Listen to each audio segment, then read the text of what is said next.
ధనధాన్యము గలిగి ధర్మగుణంబుతో వరలు చుండెడి ఆర్య వైశ్యులారా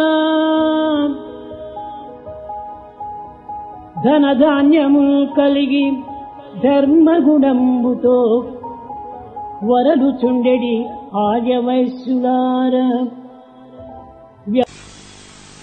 మూడవది, వైశ్యుడున్నాడు.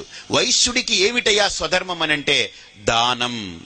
అందుకనే చారిటబుల్ నేచర్ వాళ్ళకి బాగా పెట్టింది శాస్త్రం. అందుకని మీరు సత్యనారాయణ వ్రత కథలు చూడండి, ఏ వ్రతాలు చూసినా దాంట్లో ఈ షావుకారు గారు చేశారు, అది అలా పోయింది, తర్వాత దానం చేశాడు, మళ్ళీ వచ్చింది. ఈ కథలన్నీ పురాణాల్లో ఉన్నటువంటివన్నీ కూడా ఈ షావుకారులంతా కూడా ఈ వైశ్య జాతి ఏదైతే ఉందో, ఈ Vaishya community, they are meant, they are bound to do a charity. అదే మాదిరిగా జనరల్ గా మీరు ఒకసారి చూస్తే వైశ్య కమ్యూనిటీలో చాలా చారిటీ ఉంటుంది. మీరు ఎవ్వరి ఆస్తులపైన ఆధారపడరు. సమాజం కోసం అవసరమైతే త్యాగాలు చేస్తారు తప్ప ఎప్పుడు